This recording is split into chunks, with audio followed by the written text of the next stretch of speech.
TV Educativa.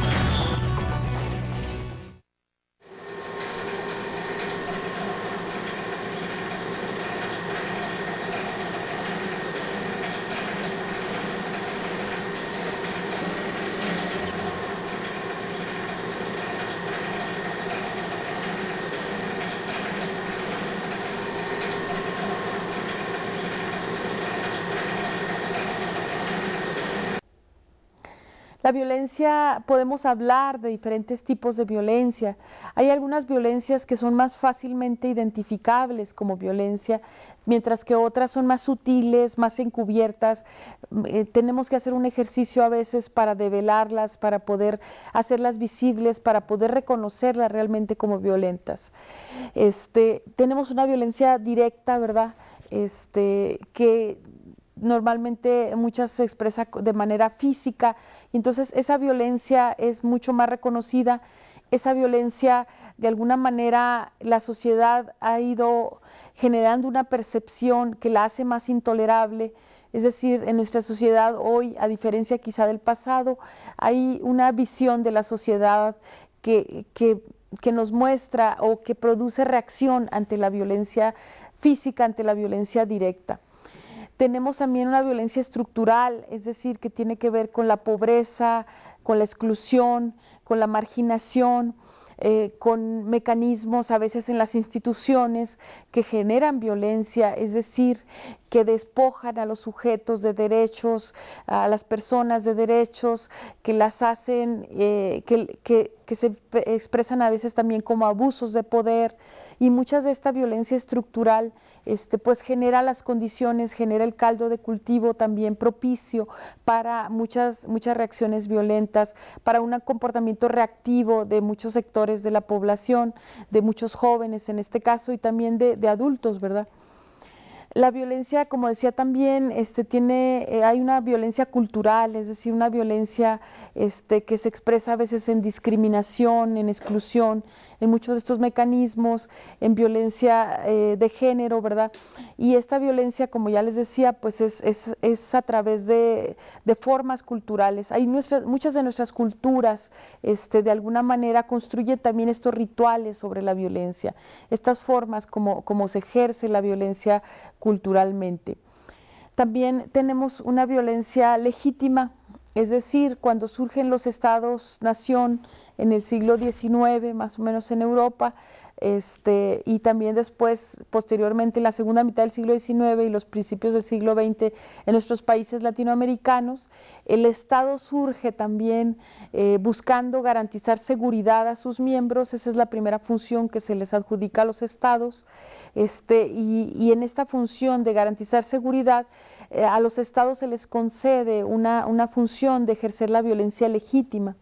Entonces hay violencia legítima que es reconocida como tal, que es permitida, que se ejerce muchas de las veces a través de policías, de otros cuerpos, ¿verdad?, del Estado.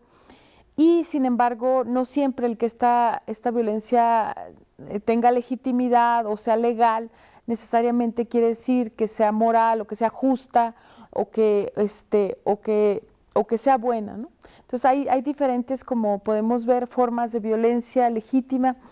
También la violencia de género es la violencia que, basada en estereotipos de género, se construye de un género hacia otro, normalmente, no únicamente, pero mayoritariamente de los hombres hacia las mujeres, por la posición subordinada que históricamente se nos ha asignado a las mujeres, en donde también tiene que ver con relaciones de poder, donde los hombres son considerados o se les otorga un papel hegemónico en la sociedad, y las mujeres, en la condición de subordinación, generación experimentamos experimentan muchas mujeres muchas formas de violencia, algunas de manera directa, brutal, de violencia física, ¿verdad?, que llegan hasta el asesinato, en muchos otros casos violencia mucho más sutil, mecanismos de violencia económica, de violencia patrimonial, de violencia psicológica, ¿verdad?, que tiene que ver con todo estas relaciones de poder, de dominio de la otra persona.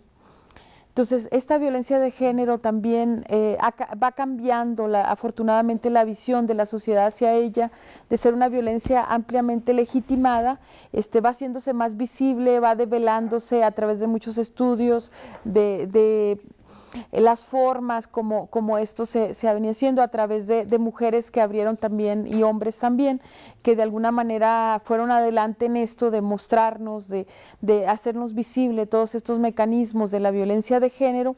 Entonces, la violencia de género hoy, ¿verdad?, la violencia hacia las mujeres, por ejemplo, como la forma dominante de violencia de género, ha empezado a generarse en la sociedad mucho más sensibilidad hacia ello, un cambio en la forma como se le concibe, que está haciendo afortunadamente que cada vez sea menos tolerada, que cada vez busquemos avanzar más en nuevas formas de relación entre hombres y mujeres, en construir relaciones de equidad entre hombres y mujeres. Y bueno, por último para terminar con esta lámina, quisiera hablar de la violencia simbólica. Pierre Bourdieu, un sociólogo francés, desarrolló este concepto de violencia simbólica. Dice él que la violencia simbólica es aquella violencia que cubre dos características.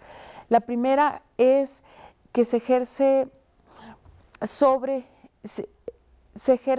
sin que sea reconocida como violencia. Es decir, la violencia simbólica se ejerce sin que aquellos sobre quienes ejercen y quienes le ejerzan reconozcan que ejercen violencia. Y la segunda característica que tiene es que de alguna manera es ejercida con el permiso de aquellos sobre quienes se ejerce. Dice Pierre Bourdieu que el principal mecanismo mediante el cual se ejerce la violencia simbólica es el lenguaje. Es decir, el lenguaje tiene muchos términos, tiene un gran peso simbólico, y la forma como ejercemos el lenguaje, como hablamos, como nos comunicamos con los otros, también puede estar cargada de violencia, ¿verdad? Es decir, el lenguaje juega un papel importante en la reproducción de la violencia. Es importante que esto lo vayamos haciendo cada vez más consciente para que podamos también romper con estos mecanismos, erradicar estas formas de violencia. Pierre Bourdieu dice que la escuela es una de las instituciones que más violencia simbólica ejerce. Cuando un maestro, esto obviamente entre los niveles son más bajos, cuando los niños son más pequeños, es mucho más fácil de ejercer. A medida que va avanzando en edad, que ya cuando nos tratamos con jóvenes o con personas adultas, los mecanismos pues funcionan menos, ¿verdad?, porque ellos también ya pueden interactuar como sujetos, pueden responder en condiciones de mayor equidad hacia nosotros los docentes. Pero por ejemplo, cuando un maestro establece juicios, pensemos en un maestro de primaria, por ejemplo, establece juicios hacia un niño a los 6, 7 años, cuando le dice que es burro, o le dice le hace una serie, a veces son cosas a veces muy sutiles, comentarios muy sutiles que hacemos, ¿verdad?, hacia los maestros, hacia los niños, perdón, o hacia los jóvenes, cuando hacemos algún comentario que descalifica.